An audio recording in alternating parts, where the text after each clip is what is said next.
Assalamualaikum saudaraku semua. Bersama saya Al-Fakir Zen Zainul dalam episode Obat Hati. Namun sebelumnya, bagi yang sudah subscribe, barokallah. Bagi yang belum, silahkan subscribe dan bunyikan lonceng notifikasinya agar bisa mengikuti episode-episode selanjutnya secara otomatis.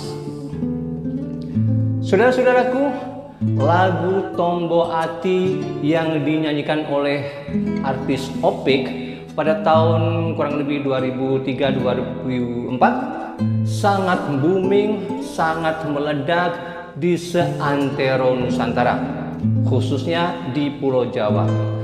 Masyarakat Indonesia senang dengan tipe irama lagunya yang enak, berirama melo, pelan, santai, dan syahdu. Cukup mengena di telinga masyarakat Indonesia. Obat hati ada 5 perkaranya. Yang pertama, baca Quran dan maknanya. Yang kedua, sholat malam dirikanlah. Yang ketiga, berkumpullah dengan orang soleh. Yang keempat, perbanyaklah berpuasa. Yang kelima, zikir malam berpanjanglah. Salah satunya, siapa bisa menjalani?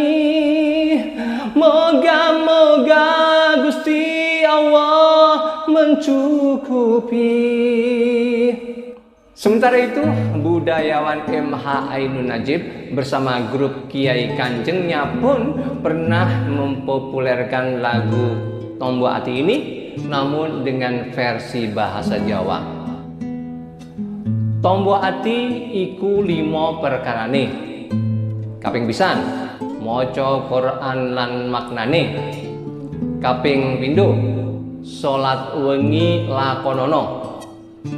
Kaping telu, wong kang soleh kumpulono. Kaping papat, kudu weteng ingkang luwe. Kaping 5, zikir wengi ingkang suwe. Nah, salah sawijine sapa bisa nglakoni, mugi-mugi Gusti Allah nyembadani. Saudara-saudaraku, menurut beberapa sumber, irama dan syair lagu Tombo Ati ini diciptakan oleh salah satu wali songo. Ada yang mengatakan dari Sunan Bonang, tapi versi yang lain ada pula yang mengatakan Sunan Kalijaga. Mari sejenak kita kilas ringkas 5 obat hati tersebut. Yang pertama, membaca Quran dan maknanya. Membaca Al-Quran dengan baik setiap harinya tentu akan mampu berinteraksi dengan Sang Pencipta.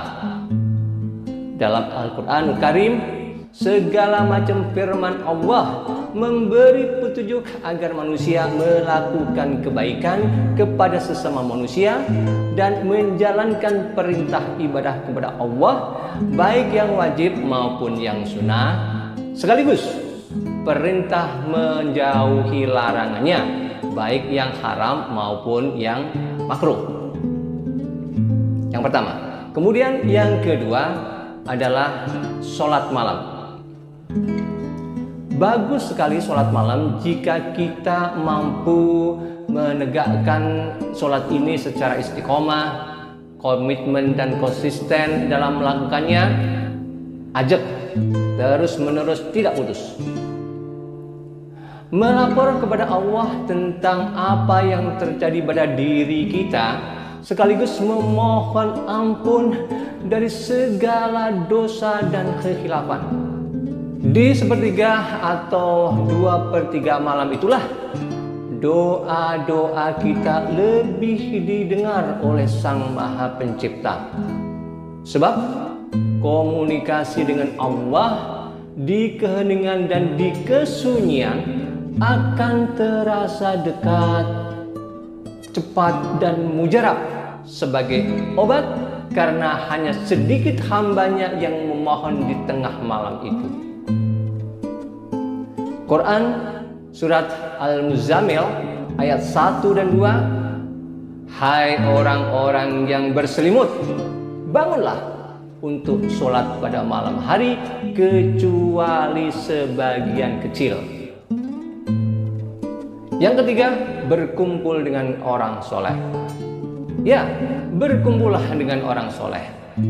Di sana kita bisa terjaga diri, mengkaji diri, terinspirasi serta termotivasi untuk senantiasa dalam suasana kesolehan.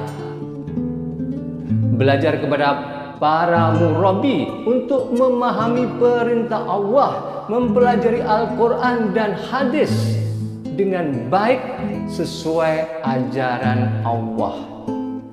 Kemudian yang keempat, puasa.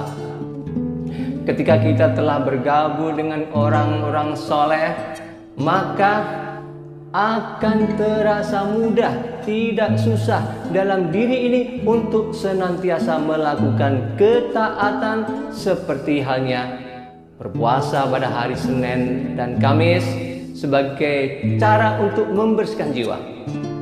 Tubuh sepatutnya dan selayaknya dilatih dengan perut kosong, selain untuk menjalankan perintah agama dan untuk kesehatan hati dan juga untuk kesehatan rohani. Kita akan merasakan derita si miskin, akan ada rasa empati, berbuat baik, berbagi rezeki kepada mereka yang mengalami kesulitan hidup dari sisi ekonomi. Kemudian yang terakhir adalah berzikir. Bagi mereka yang soleh, mereka senantiasa berzikir kepada Allah, mengingat Allah pada saat berdiri, duduk, berbaring, dimanapun dan kapanpun. Berharap ampunan dari segala dosa, berharap berkah dari langit dan bumi. Dengan berzikir, mereka akan selalu mengingat Allah.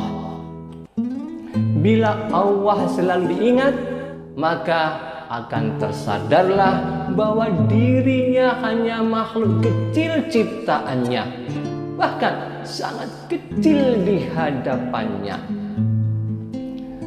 Quran Surat Ar-Ra'd ayat 28. Ala bizikrillah tatmainul qulub. Dengan mengingat Allah, hati menjadi tenang. Saudara-saudaraku, ternyata obat hati yang terdiri dari 5 perkara tadi tidak perlu dicari dengan harga mahal, gratis dan cukup sederhana. Modalnya niat dan kemauan. Cukup lakukan, cukup kerjakan, cukup amalkan. Insya Allah sehat rohani.